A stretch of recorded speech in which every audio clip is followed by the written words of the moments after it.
Movie की starting में हमें एक बहुत ही शानदार घर को दिखाया जाता है। सीन शिफ्ट होता है और नेमो नाम का शख्स जो पेशे से एक चोर होता है, उसका काम है पेंट हाउस में चोरी करना, जहाँ पे कई सारी कीमती पेंटिंग रखी हुई हैं, जिसमें से सबसे कीमती पेंटिंग है पूरे $3 मिलियन की, और उसी पेंटिंग को वो चुराने वाला है। अपने प्लान के मुताबिक रात होने पर उस घर में घुस जाता है। ये पेंट हाउस बहुत ही सिक्योर था।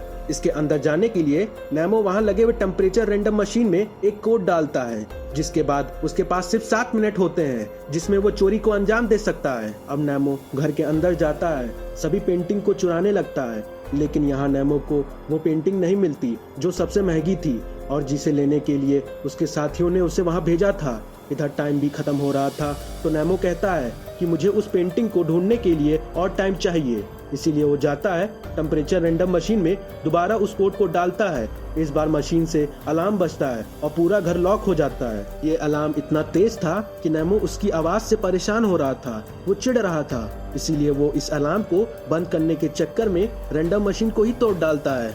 नेमो कांच की खिड़कियों को तोड़ने की कोशिश करता है, पर इसका कोई फायदा नहीं होता। नेमो घर के मेन दरवाजे के तरफ जाता है और उसे तोड़ने की कोशिश करता है। ये दरवाजा लकड़ी का था, लेकिन जैसे ही वो ध्यान से देखता है तो वो बिल्कुल दंग रह जाता है। दरअसल ये दरवाजा बाहर से लकड़ी का था, पर असल में लोहे का बना हुआ था, जिसे तोड़ पाना नेमो के लिए तो क्या, बुलेट प्रूफ गन की भी बस की बात नहीं थी। अब नेमो को प्यास लगती है, इसीलिए वो किचन में जाता है और पानी पीने लगता है। यहाँ पर नेमो देखता है कि घर में पानी भी खत्म होने वाला है और फ्रिज में खाने पीने के लिए थोड़ा सा ही सामान बचा हुआ है। इतने में ही फ्रिज से ट्यून बजने लगती है, जो नेमो को बिल्कुल भी पसंद नहीं आता। वो बाहर आ जाता है और अपने दोस्तों से कांटेक्ट करने की कोशिश करता है, लेकिन नेमो की किसी से भी बात नहीं हो पाती। धीरे धीरे नेमो फ्रिज में से खाना खाने लगता है और पानी भी यूज करता है। पेट पूजा करने के बाद नेमो टीवी ऑन करता है तो उसे बिल्डिंग के सामने कैमरास का सीसीटीवी फुटेज नजर आता है। ऐसे ही उसे नींद भी आ जाती है और नेमो सो जाता है। अगली सुबह वो सबसे पहले घर में रखे हुए लैंडलाइन फोन को चेक करता है, लेकिन वो भी बंद था। अब इतने देर में उसे टॉयलेट लग जाती है, तो वो करने के लिए चला जाता है, जहाँ पर उसे फेक फ्रूट रखे हुए मिलते हैं, जिन्हें वो विंडो पर खींच कर मारता है, लेकिन कुछ नहीं होता, क्योंकि पूरा घर साउंड प्रूफ और बुलेट प्रूफ था, जिसमें नेमो फंस चुका है। इसी दौरान उसे जोर की प्यास भी लग जाती है, लेकिन जो पानी उसे कल मिला था वो तो पूरा पी गया, यानी कि उसके पास पीने के लिए कुछ नहीं है। वो स्विमिंग पूल के पास जाता है और उसके पानी को पीने का ट्राई करता है, लेकिन वो पानी पीने लायक नहीं था। नेमो तुरंत ही पानी को थूक देता है, क्योंकि बहुत ही कड़वा था। पर यहाँ अब उसे पता चलता है कि उसके शरीर से बहुत ही गंदी बदबू आ रही है, तो वो खुद को पानी से साफ कर लेता है और उसके बाद वो एक्वेरियम के पानी को पीने का ट्राई करता है, लेकिन वो भी बेकार था।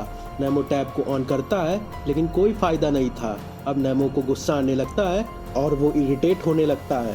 आखिर में उसके दिमाग में फ्रिज आती है, जिसमें से वो जमे हुए बर्फ को बाहर निकालता है और उसे चूसने लगता है, जिससे उसे थोड़ी सी राहत मिलती है, लेकिन पूरी प्यास नहीं बुझती। वो घर के सारे फर्नीचर्स टेबल को लाकर एक जगह पर इकट्ठा कर देता है, क्योंकि उसके दिमाग में एक आइडिया आता है, क्यों ना वो घर की छत पर जाए, वहाँ किसी से मदद के लिए पुकारे। लेकिन वहाँ तक पहुँच पाना इतना आसान नहीं था, क्योंकि छत बहुत ही ऊंची थी।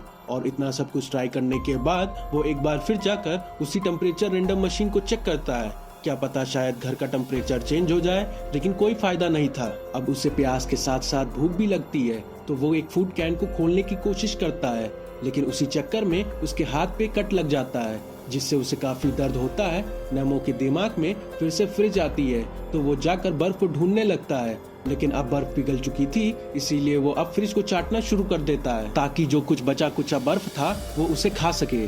उसका बस चलता तो वो फ्रिज में ही बैठ जाता। इसी दौरान अब हम बाहर देखते हैं कि तेज बारिश हो रही है, लेकिन अफसोस नेमो ना तो बाहर जा सकता है और ना ही पानी पी सकता है। अब उसके पास कोई काम नहीं था, इसीलिए वो घर को एक्सप्लोर करने लगता है कि शायद उसे कोई सीक्रेट दरवाजा मिल जाए। उसी दौरान उसे पानी की आवाज आती है, वो फौरन बाहर आता है। वो देखता है ये पानी पीने लायक है और जी भर के पीता है। कुछ ही देर बाद पानी बंद हो जाता है, उसे मजबूरन वहां से उठना पड़ता है, लेकिन कल वो फिर से पानी का वेट करेगा और इस बार वो स्टोर भी कर लेगा, ताकि वो पीने के काम आ सके। अब धीरे धीरे करके उस घर का टेम्परेचर बढ़ने लगता है, इसीलिए वो अब अपने सारे कपड़े उतार देता है, क्योंकि गर्मी बहुत बढ़ गई थी। जिसके बाद जितने बचे हुए फर्नीचर थे उन्हें इकट्ठा करने लगता है, ताकि वो छत पर पहुंच सके, और इस बार करने में सफल हो जाता है। वो छत को देखकर पता चलता है कि आखिर यहाँ से कैसे बाहर निकला जा सकता है, पर उसके लिए उसे कुछ स्क्रू ड्राइवर की जरूरत पड़ेगी। उसी दौरान उसकी नज़र घर में लगी टीवी पर पड़ती है, जहाँ पर सीसीटीवी फुटेज आ रही थी, जिसमें एक मेड बाहर झाड़ू लगा रही थी। तो नेमो फौरन कपड़े पहनकर दरवाजे के पास आ जाता है और उसे आवाज़ लगाने लगता है, लेकिन अफसोस उसकी आवाज़ कोई सुन नहीं पाता है क्योंकि उसने हेडफोन लगा रखी थी।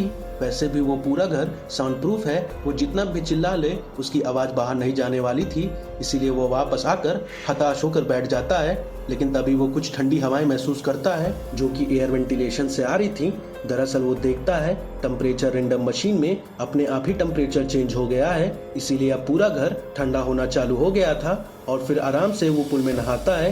इतना टाइम बिताने के बाद उसे यहाँ पर धीरे धीरे अच्छा लगने लगता है। उसे शायद पता चल गया था कि वो अब यहाँ से बाहर नहीं निकल सकता। वो फिर भी कोशिश करना नहीं छोड़ता है, ऐसा उसका कहना था। वो अगले दिन उसी फिश टैंक से इकट्ठा किया हुआ पानी को पीता है और बकवास करता है, थोड़ा सा डांस भी करता है, जिसके बाद वो मिलेनियर के अलमीरा से उसके कपड़े पहन लेता है। और अगले सीन में हम देखते हैं कि वो गिलास की जार को तोड़ देता है और उसके 2 बड़े टुकड़े को एक कपड़े में बांधकर खुद के लिए चश्मा बना लेता है, जिसे पहनकर वो एक बार फिर छत के करीब जाता है और उसे तोड़ने लगता है ताकि उसकी आंखों में कुछ चला ना जाए। वो बड़ी देर तक उस छत पर लगे हुए गिलास को तोड़ने की कोशिश करता है, लेकिन कोई फर्क नहीं पड़ता। नेमो घर में बिल्कुल अकेला था, इसीलिए उसके दिमाग पर अकेलापन हावी होने लगता है। उसका बर्ताव बदल रहा था। अगली सुबह वो घर की दीवार पर पेंटिंग बनाना शुरू कर देता है और रोजाना अपना काम करता रहता है। कुछ दिन बीतते हैं। नेमो को घर के बाहर एक कबूतर नजर आता है। नेमो का दिमाग अब अकेलापन से भर चुका था, इसीलिए वो उस कबूतर से बात करने लगता है। खैर, बाद में नेमो अपनी भड़स निकालने के लिए घर के ओनर और उसकी बच्ची और डॉग की पेंटिंग को खराब कर देता है। ओनर के कमरे में घुसते हुए उसे एक कबर्ड में रखे हुए कपड़े को देखता है। भी उसके कबर्ड के अंदर एक सीक्रेट दरवाजा नजर आता है। नेमो जब उस कमरे में घुसता है तो उसे अजीब सी पेंटिंग, एक पुतला और एक बाइबल मिलती है, जिसे नेमो पढ़ने लगता है। काफी देर बाद जब वो बाहर आता है तो उसकी नजर कमरे में लगी एक पेंटिंग पर जाती है, जिसमें बिना कपड़ों की एक लड़का और एक लड़की थी। नेमो उस पेंटिंग में खुद को और जैस्मीन को इमेजिन करने लगता है। इसके बाद नेमो सोने के लिए बिस्तर पर जाता है, जहां उसे एक तस्वीर नजर आती है। नेमो उस तस्वीर को देखते देखते सो जाता है। अगली सुबह नेमो उठता है और देखता है कि जैस्मीन पेंट हाउस के बाहर सफाई कर रही है। वो फिर से दरवाजे के पास जाता है, दरवाजे को पीटता है।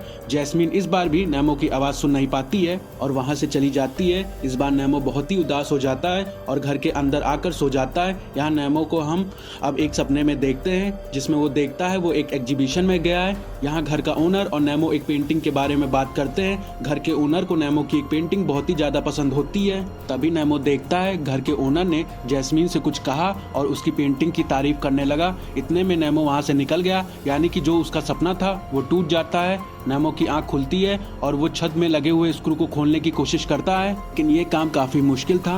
अब नेमो को भूख लगती है, लेकिन घर में खाना खत्म हो चुका था, इसीलिए वो एक्वेरियम से मछलियों को निकालता है और उन्हें मार के खा जाता है। इसी के साथ नेमो अपनी अधूरी पेंटिंग को पूरा करता रहता है। नेमो का डेली रूटीन काफी कॉमन हो गया था। वो उठता है, दीवार की पेंटिंग करता है और स्क्रू निकालने में लग जाता है। नेमो रोजाना कुत्ते का खाना खाना शुरू कर देता है, जिस वजह से उसकी हरकतें थोड़ी थोड़ी कुत्ते जैसी हो जाती हैं। एक दिन नेमो घर की एक पेंटिंग को तोड़ देता है और उसकी मदद से छत में लगे हुए स्क्रू को खोल देता है, पर यह काम करते हुए उसका ध्यान भटकता है और एकदम से वो नीचे गिर जाता है, जिस वजह से उसके पैर में चोट लग जाती है। अब न्यू ईयर आ जाता है, बाहर सब लोग पार्टी को धूमधाम से मनाते हैं। ये सब कुछ नेमो ऊपर से टीवी में देख रहा था। तभी उसे विजन आना शुरू हो जाता है, जैसे कि मेड उसके पास आ गई हो और उसे आजाद कर दिया है। तभी उसकी नजर ऊपर एक फायर अलार्म पर पड़ती है, जिससे उसे एक आइडिया आता है। नेमो मैग्नीफाइंग गिलास की मदद से घर में आ रही धूप को डस्टबिन में रखे हुए कुछ पेपर को जला देता है। इसके बाद वो एक मशाल बनाता है, उसे जलाता है और मशाल की मदद से फायर अलार्म को एक्टिव कर देता है, लेकिन इससे पूरे घर में पानी भर जाता है। वो कैमरा देखने के लिए टीवी के पास जाता है, लेकिन टीवी के ऊपर भी पानी गिर गया था। इस वजह से टीवी भी खराब हो जाता है। अब नेमो बाहर का भी नजारा नहीं देख सकता। कुछ घंटों के बाद पानी गिरना बंद हो जाता है। नेमो घर में पड़े पड़े बाइबल पढ़ता है, जिसमें उसे अपनी गलती का एहसास हो जाता है। कुछ दिन बाद हम देखते हैं नेमो छत में लगे हुए स्क्रू को खोल देता है। इधर उसने दीवार पर जो पेंटिंग बनानी शुरू कर दी थी वो भी पूरी हो चुकी है। इसके बाद हम देखते हैं नेमो अपने स्कूल की एक कहानी लिखता है और साथ ही में घर के ओनर के लिए एक छोटा सा मैसेज भी लिखता है। है वो लिखता है, ये तुम्हारे लिए घर होगा लेकिन मेरे लिए सिर्फ एक पिंजरा है जहाँ पर मैं कैद रहा। घर को तबाह करने के लिए मैं माफ़ी चाहूँगा, लेकिन ये सब मैंने जानबूझ के नहीं किया है। लेकिन कोई भी चीज़ को दोबारा बनाने के लिए उसे तबाह करना ज़रूरी है। उसके बाद नेमो घर के ओनर के लिए लिखता है कि कौन कौन सी पेंटिंग उसने छोड़ी है और कौन कौन सी गायब होने वाली है। इसके बाद नेमो अपने कपड़े पहनता है और फिर ऊपर चढ़ने लगता है, छत से बाहर निकल जाता है और ये मूवी यहीं पर एंड हो जाती है।